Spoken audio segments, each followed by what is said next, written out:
하심을 주님께 영광과 감사를 올려드립니다. 오른쪽 왼쪽 앞뒤에 있는 분들 인사드리겠습니다. 주님의 이름으로 사랑하고 주님의 이름으로 축복합니다.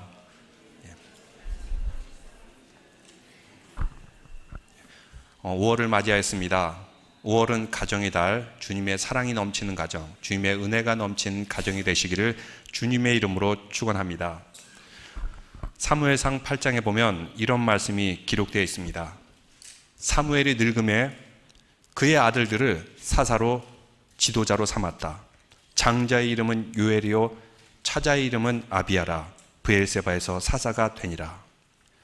근데 그 아들들은 훌륭한 아버지의 뒤를 따르지 않고 이익을 따라 뇌물을 받고 판결을 잘못하게 하는 그런 아들들 사사가 되었습니다. 사무엘의 말년의 이야기입니다. 사무엘이 늙어서 더 이상 사사로서 그 일을 담당할 수 없을 때 그가 키웠던 아들들을 사사로 세웠지만 그 아들들은 아버지와 같은 영적인 지도자가 되지 못하였습니다.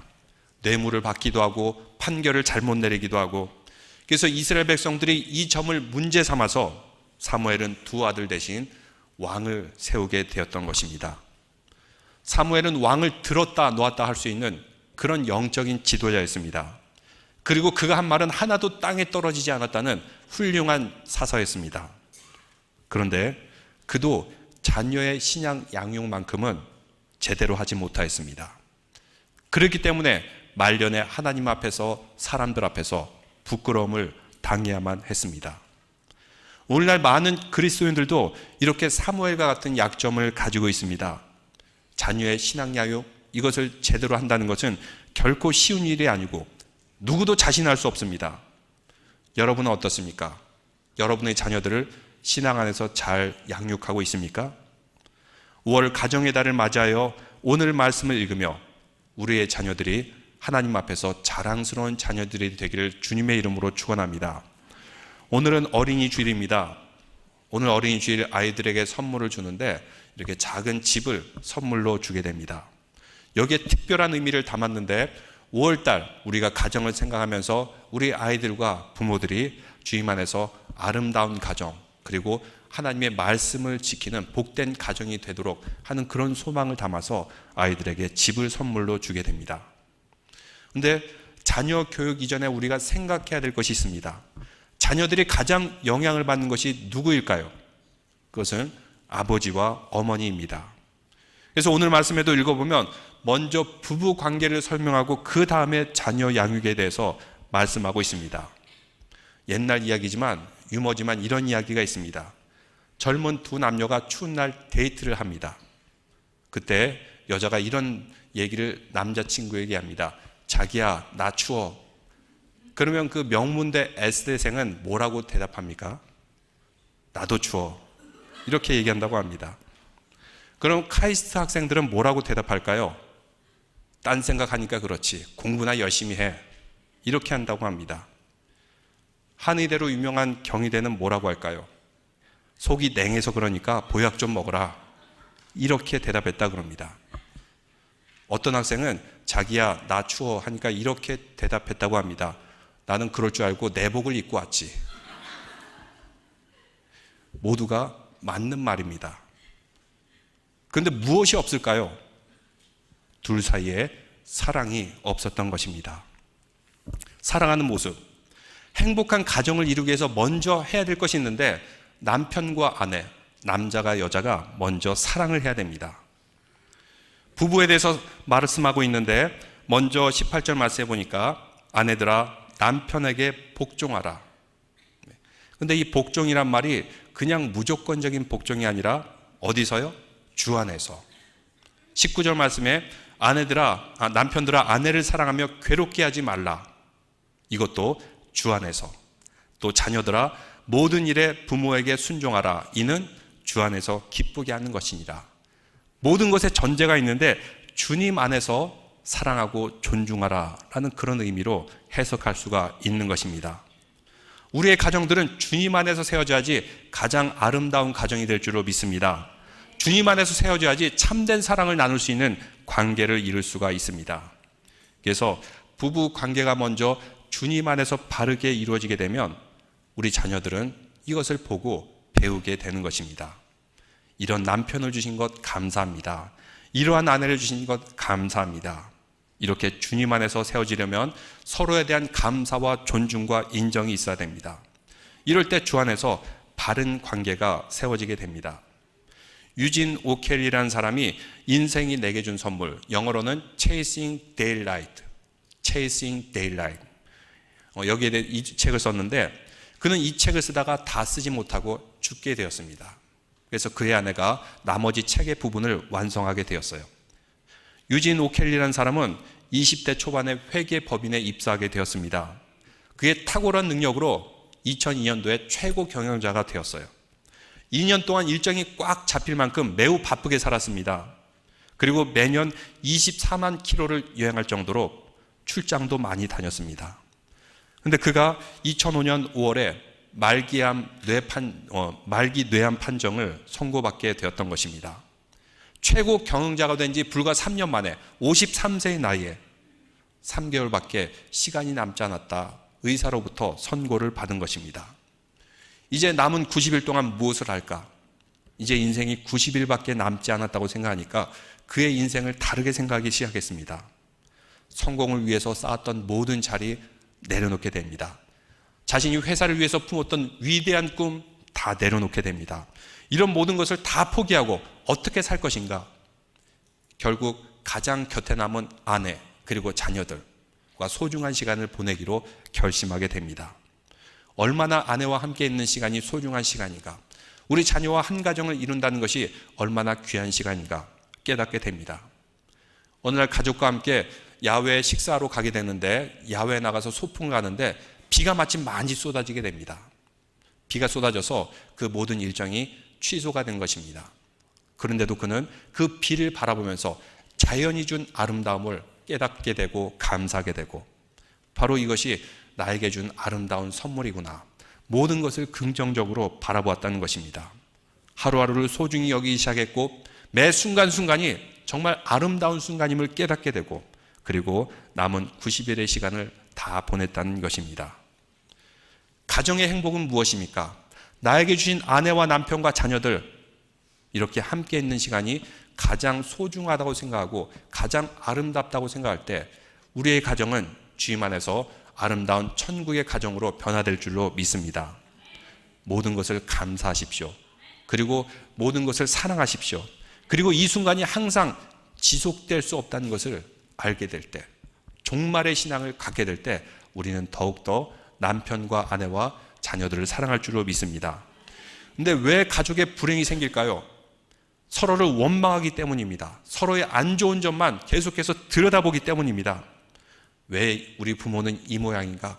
왜 우리 남편과 아내는 이 모양인가? 왜 우리 아이는 이 모양인가? 이렇게 불평만 하면은 감사할 수가 없습니다. 그러나 이렇게 함께 있는 시간이 영원하지 않습니다. 언젠가는 모든 것을 다 내려놓고 종말을 맞이하고 천국에 가야 될 그럴 때가 있을 것입니다. 그렇다면 그 천국을 바라보는 그리스도인이라면 지금 이 순간 남편과 아내와 아이들과 지금 이 순간에 천국을 누리면서 우리는 모두 다 천국에서 만나야 되지 않겠습니까?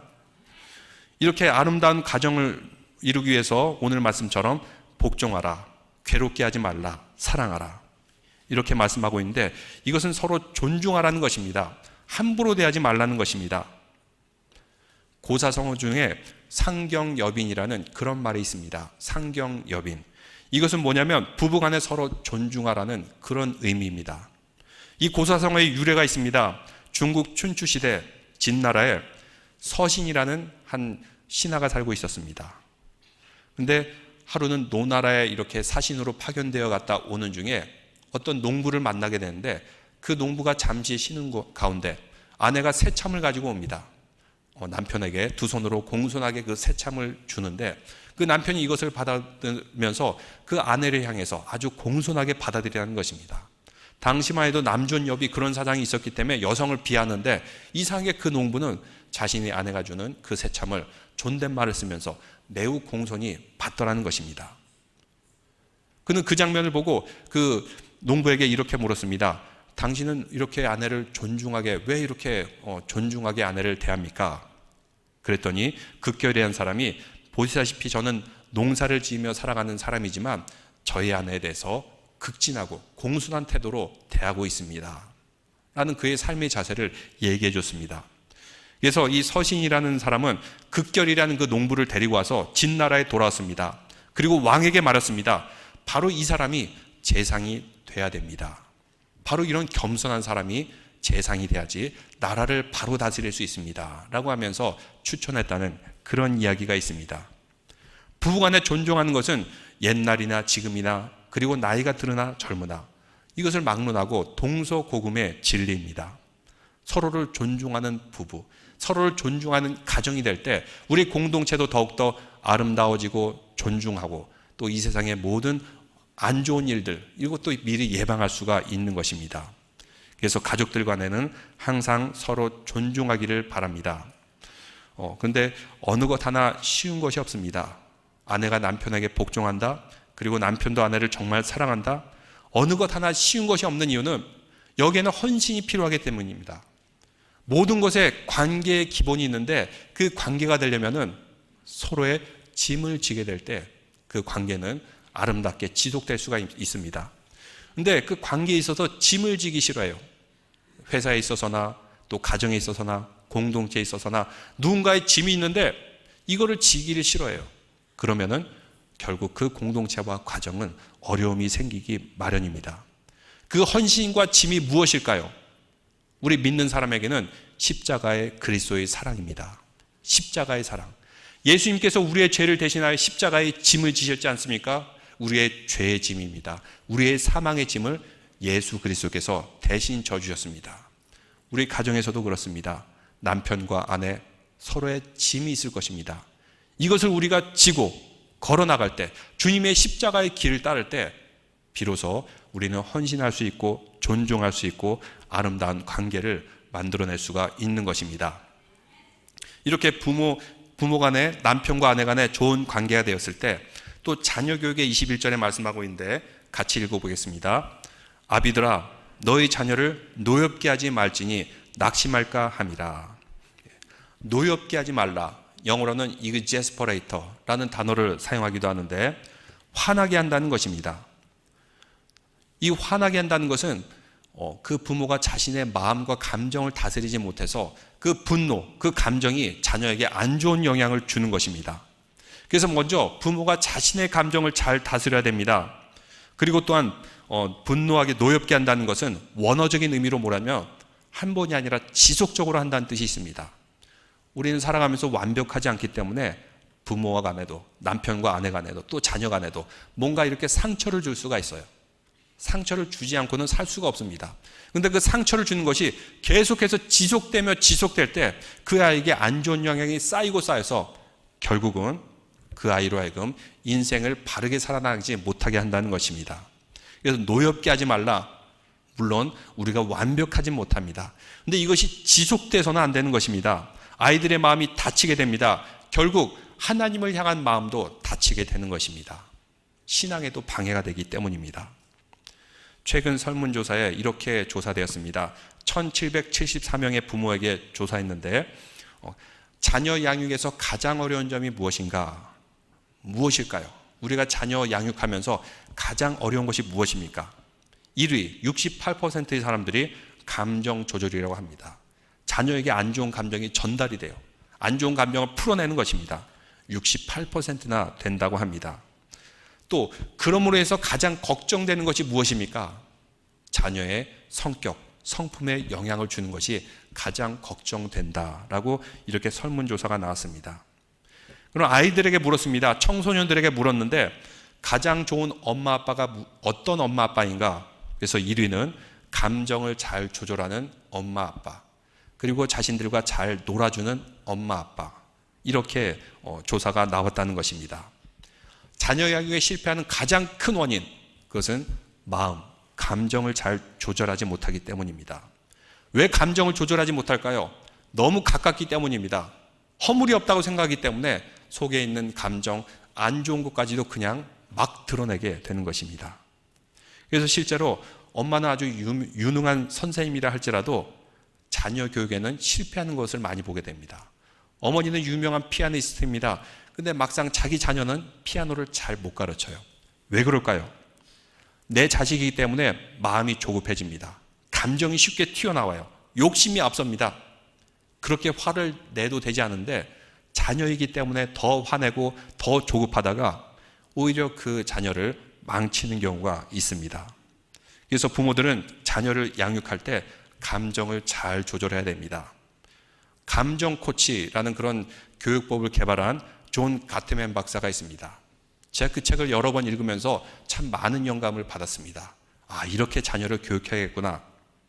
그가 말한 그 감정을 잘못 다루는 유형을 몇 가지 말하고 있는데, 부모가 자녀들의 감정을 잘못 다루는 몇 가지 유형. 첫 번째로는 축소 전환형. 이런 감정 교육하는 그런 부모가 있다고 합니다. 예를 들면 아이가 장난감 때문에 친구와 싸우면서 막 다툽니다. 분노하고 있죠. 근데 이 아이의 감정을 축소 전환하여서 사탕을 주거나 아이스크림을 주면서 이 감정을 돌리는 것입니다. 일단 위기는 모면하죠. 근데 이것이 좋은 교육법은 아니라고 합니다. 두 번째로는 억압형 부모가 있습니다. 남자아이가 막 분해서 울고 그리고 막 찔찔 짜면은 야, 사내 녀석이 그러면 되겠니? 하면서 그 감정을 꾸지람하는 겁니다. 또 여자아이가 그러면 되겠니? 하면서 꾸지람하면서 그 감정을 억누르게 하는 것. 이 억압형 부모가 있다는 겁니다. 세 번째는 방임형 부모가 있습니다. 방임하는 겁니다. 에라 그래 네 마음대로 해라 하면서 싸우고 다투고 하면은 그대로 내버려 두는 것입니다. 울고 그래도 그대로 내버려 두는 것. 이런 세 가지 방법이 모두 안 좋다는 것입니다. 근데 좋은 부모가 있습니다. 그 아이의 감정을 코치해 준다 그럽니다. 감정을 도와줍니다. 아이가 슬플 때, 아이가 형하고 동생하고 장난감 가지고 싸울 때, 서로 울 때, 왜 내 마음이 슬프니? 그 감정을 공감해줘요. 그래, 동생이 장난감을 뺏어서 슬프구나. 동생하고 그래도 잘 쉐어하며 놀거라. 그러면서 아이의 감정을 읽어내주고 공감해주고 달래주는 것입니다. 연습 문제가 있었습니다. 제가 여러분에도 내드릴게요.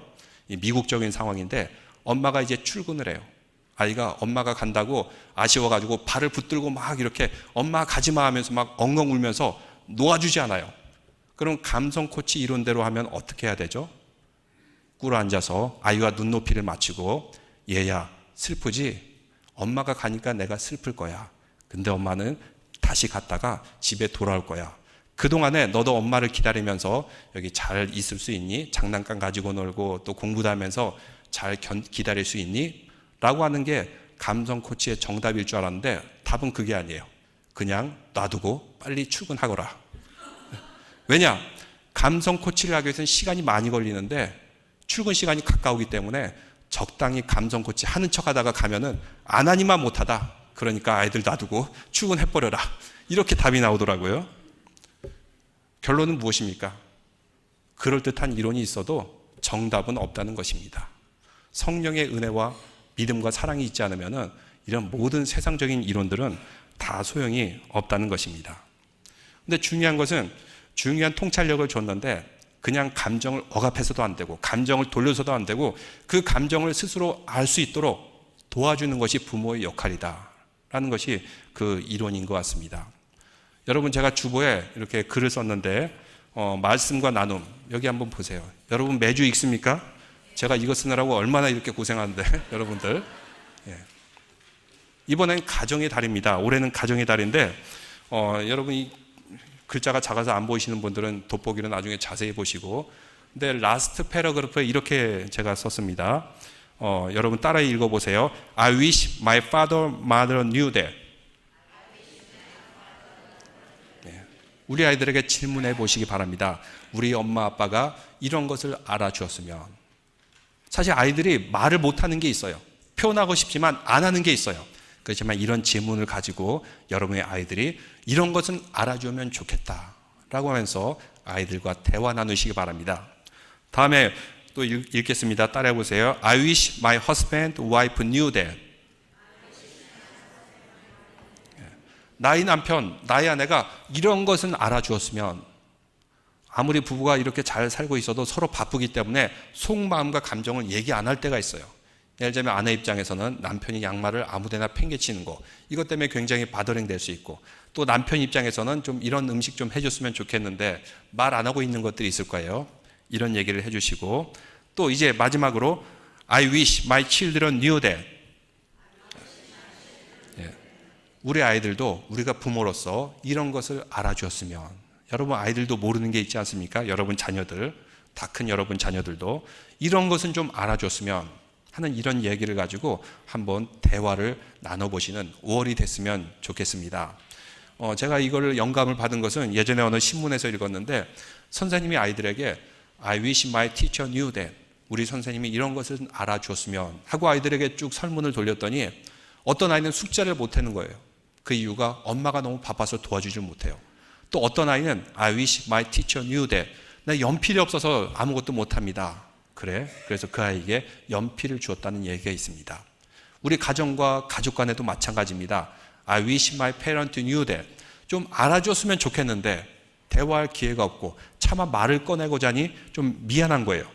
그래서 못 나눴던 얘기들, 5월 달에는 여러분 가족들이 아름다운 대화를 통해서 서로 잘 알아가고 공감하는 믿음의 가정들 되시기를 바랍니다. 그리고 다른 성경에는 또 이렇게 나오고 있는데, 이 아이들을 교육할 때 주의 교훈과 훈계로 양육하라, 이렇게 말씀하고 있습니다. 하나님의 말씀으로 꼭 훈련하듯이 교육시켜야 된다는 것입니다. 하나님의 말씀은 그냥 해도 좋고 안 해도 좋은 것이 아니라 우리 자녀들이 꼭 이 말씀이 들어가야지 이 삶의 미래에 변화가 있을 수 있어요. 이것이 얼마나 큰 영향력이 있는 줄 아십니까? 리처드 덕데일이라는 사람이 뉴욕주 교정국 직원으로 있었는데 교도소를 이렇게 매니지하는 사람입니다. 그 리처드 덕데일이라는 사람이 교도소를 이렇게 방문하다가 우연히 그 교도소에 있는 범죄자들이 친척이라는 것을 알게 되었습니다. 어떻게 이렇게 친척이 한 사람은 이쪽에 한 사람은 저쪽 교도소에 있을까? 나중에 알고 보니까 공통된 조상들이 있는데 교도소에 많은 사람들이 공통된 조상이 있어요. 라스트 네임도 똑같고. 알고 봤더니 한 300년 전에 맥스 주크라는 사람의 후손이라는 것입니다. 근데 300년 전에 맥스 주크가 살았을 때 누가 살았냐면 조나단 에드워드라는 청교도 지도자 목사. 같은 마을에 살았던, 같은 학교를 다녔던 사람이에요. 근데 한 사람은 청교도 미국의 대각성운동을 일으킨 목사가 되었고, 한 사람은 알코올 중독자가 되었어요. 먼저 맥스 주크의 후손들이 어떻게 살았나 봤더니 약 1200명이 있는데 310명은 그냥 거지로 살았고, 300명은 부모의 돌봄을 받지 못해서 유아에 사망했고, 또 50여 명은 직업적으로 몸을 파는 여인이었고, 또 400명은 악한 삶을 살았고, 또 살인자도 60명이 되었고, 도둑질하는 사람도 있었고, 정과 기록만 130명인 사람들이 있었다는 것입니다. 반면에 청교도 목사였던 조나단 에드워드, 그도 자녀를 많이 낳았는데 정말 신앙에서 양육을 잘 시킨 부모로도 유명합니다. 나중에 그의 후손들이 어떻게 된지 봤더니 그의 후손 중에 13명은 대학 총장이었고, 65명은 교수였고, 3명은 상원 의원이었고, 3명은 주지사였고, 100여 명은 변호사였고, 30명은 판사였고, 또 50명 정도는 의사였고, 100명은 목사와 선교사, 그리고 공직자, 부통령. 이렇게 후손들의 엄청난 차이가 있었다는 것입니다.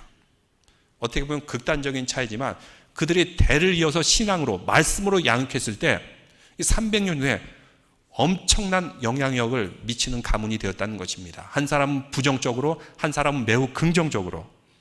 그래서 우리 자녀 양육은 지금 이 순간이 앞으로의 100년, 200년, 300년까지 큰 영향을 미칠 수 있는 매우 중요한 것입니다. 여러분 414 윈도우 선교 전략을 들어보셨습니까? 4살부터 14살 414 윈도우 선교 전략. 이것을 개발해낸 박사가 부시 박사라는 선교학 박사인데 제가 직접 본 적도 있어요. 근데 이분이 부시 대통령 한 8촌 정도 되는 친척이에요. 얼굴이 비슷하게 많이 닮아 있더라고요. 어린 시절부터 그분이 이제 선교사 아들로 태어나가지고 저 남미 지역에서 선교 사역을 하다가 선교학에 대한 여러 가지 중요한 이론들을 냈는데 어느 정도 이 기간에는 이상하게 이슬람이 이렇게 꽉 잡고 있더라. 그래서 이쪽에 있는 그 지역을, 중앙아시아 지역을 공략해야 된다라는 것도 그 부시 박사가 얘기했고, 또 414 윈도우. 아이들은 일반적으로 4살에서 14살 사이, 언어를 맞추기 위해서 그런 것 같아요. 4살에서 14살 사이의 아이들을 집중적으로 선교의 대상으로 삼아야지 이 아이들이 바로 자라는 크리스찬이 될 수 있다라는 것이 그의 선교 전략의 내용입니다. 이렇게 아이들에게는 큰 잠재력이 있습니다. 세상 사람도 알고 있어요. 여러분 코카콜라 보면 선전이 계속 나오죠. 그 선전에 막대한 돈을 쏟아붓습니다.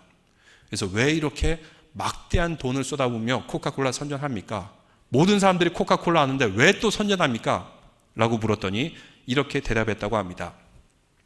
해마다 수천만 명의 어린이들이 태어나게 됩니다. 이렇게 수천만 명의 새로 태어난 어린아이들은 아직 우리 브랜드를 모를 수 있으니까 그래서 끊임없이 선전해야 됩니다. 라고 막대한 광고에 돈을 쏟아부으면서 선전하게 되는 것입니다. 세상도 압니다. 우리 아이들, 우리 자녀들이 어린 시절부터 무엇을 보고 무엇을 읽고 무엇을 롤 모델로 삼으며 자라나에 따라서 그의 인생이 매우 달라질 수 있다는 것입니다. 그래서 아이들을 양육할 때 그냥 막 자라는 것이 아니라 주님의 말씀과 교훈과 훈계로 양육하게 될 때 우리 자녀들 또 그 후손들의 미래까지 주님의 은혜와 복을 받는 가문이 될 줄로 믿습니다. 바로 이것이 기독교 명문 가정입니다. 그러기 위해서는 먼저 우리 부모들이 좋은 모범을 보여야 되고 부모들이 좋은 영향력을 끼쳐야 됩니다. 감정, 그 감정 이면에 영성, 이 영성을 잘 다스려야지 감정을 다스리고 아이들에게 영적인 교훈을 할 수 있습니다.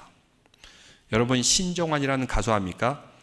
요즘은 어떻게 지내는지 모르지만 한때 그 도박 중독으로 여러 차례 무리를 일으켰던 그런 가수입니다. 근데 그 아주 말은 재미있게 해요. 그래서 토크쇼나 이런 데 자주 나와서 재미있는 말을 하는데 제가 한 인상 깊었던 그런 이야기가 생각이 납니다. 그의 어린 시절 얘기인데 그의 아버지가 공무원이었다고 합니다. 당시 우리나라 공무원은 월급을 받을 때 봉투에 새 돈, 아주 빳빳한 새 돈을 받게 됩니다. 근데 이 아버지가 월급날이 되면 이것을 가지고 막 흥청망청 써버리고 와가지고 엄마하고 다툼이 많았다는 것입니다. 막 물건이 던져지기도 하고 험악한 분위기도 일어나고 이렇게 부부가 싸우게 되면은 자녀들이 두려움을 갖게 돼요. 어느 날인가도 그 아버지가 술에 잔뜩 취해가지고 월급을 가져왔는데 10,000원이 비는 겁니다. 그래서 엄마하고 막 싸우는데 물건이 던져지고 막 유리창이 깨질 것 같고 이런 험악한 분위기. 그 어린 신정환 씨가 그 누나하고 벌벌벌 떨면서 아, 이거 안 되겠다. 우리가 어떻게든지 이 싸움을 말려야겠다. 10,000원짜리가 빈다고 했으니까 꼬깃꼬깃 숨겨놓던 1,000원짜리. 이거를 막 펴가지고 1,000원짜리 10장을 만들어서 엄마한테 이렇게 얘기했다 그럽니다. 신정환 씨가 동생이 대신해서 엄마 그 10,000원 여기 있어요 하면서 어머니에게 그 1,000원짜리 꼬깃꼬깃한 1,000원짜리를 내밀었다고 합니다. 그러자 어머니가 갑자기 아버지에게 내던 화를 아들 신정환 씨에게 내면서 머리채를 잡고 막 휘둘면서 그 돈 너희가 훔쳐갔구나 하면서 막 머리채를 휘어댔다는 것입니다. 이렇게 자란 아이가 어떻겠습니까? 그 감성과 영성에 큰 데미지를 입으면서 자라나지 않았나. 그래서 뭔가 중독에 쉽게 빠지지 않았나. 그런 추측을 해볼 수가 있습니다. 그래서 우리 자녀들을 키울 때 먼저 부부가 서로 사랑하고 화목하는 모습을 보여주는 믿음의 가정이 되시기를 바랍니다. 그래서 이번 한 달간은 I wish my parent, father and mother knew that. I wish my children knew that. 가족 간에 참으로 아름다운 대화를 나누고 서로 감성을 나누는 대화. 그럼을 통해서 우리 자녀들이 믿음 안에 잘 자라는 복된 가정이 될 줄로 믿습니다. 그래서 우리 자녀들은 앞으로 우리가 더 나이가 들면 들수록 하나님 앞에 자랑스러운 면류관이 되어야 됩니다. 아직도 늦지 않았습니다. 자녀 교육에 늦은 것은 없습니다. 화해하지 않은 관계가 있다면 화해하시기를 바라고 무엇보다 5월 한 달만이라도 가정을 생각하면서 가정을 돌보는 한 달 주간이 되기를 주님의 이름으로 축원합니다. 다 함께 기도드리겠습니다.